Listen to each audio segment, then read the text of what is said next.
AI is kind of like a robot for movies. You got to innovate. You've got to work with it. Mhm. It's not going away. And I love Yeah. Justin Bateman, but as much as Justine Bateman rips on it and tears about it, and there's lawsuits, Yeah. OpenAI and Disney and all all of that them, stuff. Yeah. they're all suing, but it's still not going to go away. No, it's not. And I'll tell you, you actually brought up exactly the conversation that I've been having for the last year, and that is that I always tell people that say AI is like, I have an 11 and a 14-year-old. My 11-year-old's like, Dad, stop doing the AI. It's gonna take over. And I go, what does that look like? And like, I finally got it out of him. And he thinks it's some like we're looking at like Transformers, some robot's gonna come in and take over the world. And I'm like, awesome. And he's a gamer. But here's the thing.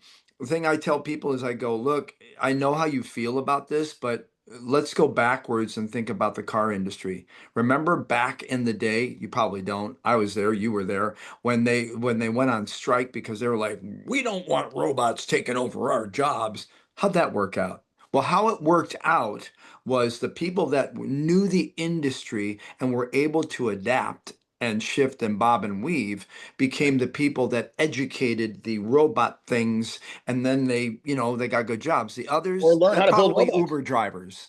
Learn how to build robots. Someone's got to build the robots. So those jobs might have been just gone over to people building and programming robots. Yeah.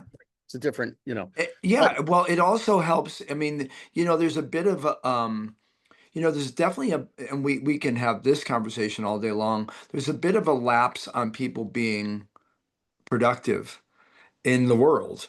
And because they're going like, what do I have to do anything? All I have to do is blah, blah, blah, blah, and they'll spit it out. Hey, I'm all about the innovation. So are you. And I love the idea you can take VO3 and some other things like that and create a movie that will look like it's $100 million, because then your investors will go, damn, that looks good. Like we're talking about Valor, which is a military film I did with you. That you're like, Will, like this is way before, not way, but before like really AI started really snowballing. You're like, I've got aircraft carriers, and it's it gonna all. roll this truck, and I'm Google like, Google VO3 came just in time. Let me tell I you, know. because I was having a hard, it's a super low budget movie, and I try to find visual effects guys all over the world to do the visual effects. I was having a hard time. I have a guy now in Bangladesh who's doing my effects, but I actually Google VO3 came out in just the perfect time. I actually did like 60, 70 shots myself. Damn.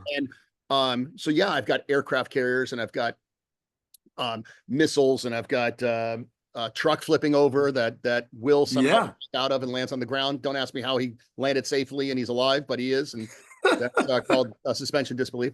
But let me tell you though, back up here about how I use AI, because I think that might be interesting to your audience and I Yeah. think useful. So I use AI in a variety of ways. Now, something to remember, the AI really pisses me off, okay? Because it doesn't always listen. And I don't Right. understand why these robots don't listen. It really makes me mad. And I'll tell you in certain ways, okay? And someone's got to slap those robots around. And sometimes I do. They say like when you're doing a prompt, don't say please because it just wastes No, energy, just talk shit to them right? and go, come on. But sometimes I'll yell at it. But so, for instance, if I have a script that someone gives me to read, I hate reading a script just like I have no idea what it is and start reading because most of the time they're bad. So what I'll do Yeah. is I'll stick it into ChatGPT or Claude AI or something. I'll say, give me a one-page treatment on the script, Summary. and it'll give me a summary and I read it. Now, sometimes though, you got to be really careful. The other day I did that and it gave me a totally different script. Like the story had nothing to do with the story I gave it. Yeah. And then I write back, it's like, this is not the story. Why did you do this? Oh, I'm sorry. I've made a mistake. Let me do it again. Like, so you have to be aware because could you imagine you read a script, you get a script, you get Yeah. the cliff notes of the script. I know you young people, if you know what cliff notes are, abbreviated versions. Reader's And then, Digest. and then you go to a meeting and you're like, well, the character Will, and they're like, there's no character Will. What are you talking about? Because it'll do that. So you gotta be really careful. It's So called, by the way, you know what that's called, right? It's called hallucinating. yeah, yeah, Yeah, the yeah, AI is the model is hallucinating. They've done pretty well as now that ChatGPT 5 has come out. yeah, But I'll tell you what my favorite is. I use Gemini, because yeah. Gemini is, if you have any code or you really want to deep into it, Gemini is pretty much your deal. Right. Well, There's a lot of them. there's only so much time in a day, but I got I know. so I use it to make synopses of scripts so I can read them. I also, whenever I schedule a movie, I have to sit there for like 3 hours and write one-liners of every single scene. Well, now I just give it to the AI. Give me a one-liner of every single scene, and it'll pop that out. That just saved Yeah. me 3 hours of time. Yeah. I'll tell it to give me character description. Oh, when I was doing the casting on the last couple of movies, and I need a description of every character. I just have ChatGPT do that. I don't have to do that anymore. Yeah. That saves me a lot of time. Oh, a lot of time. Breakdown services will do it if you're sometimes, but if you're not using them, and I don't even know if they do it anymore, you would know better. So I use it for activities that are very time. Now, that's not to say sometimes I learn a script better when I'm writing all the one-liners, but sometimes there's Of no time. course. Sometimes I have to pump out Right. a budget, and I just need to make a quick schedule. Get it done. Now, the other day, I asked ChatGPT to actually make me an entire schedule for a movie, like a 15-day schedule based on location and all this, and it did it. Now, I would never use that schedule, but I needed to pump out a quick budget for somebody. So Oh, sure. I was able to use it to just go, oh, okay, we're going to be at this house for 3 days and this house for 2 days, and I need this location. Now, it wasn't exact, but at least it gave me an idea. So Right. that kind of thing, it helps. Now, another way I like to use AI is, let's say I'm writing a script and I could say,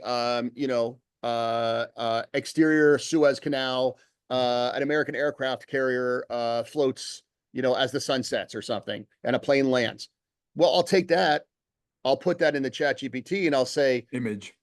I'll tell it. No, I'll take the text and I'll say, write me a description with the tone of a Tom Clancy novel, but the emotion of a John Grisham movie or something.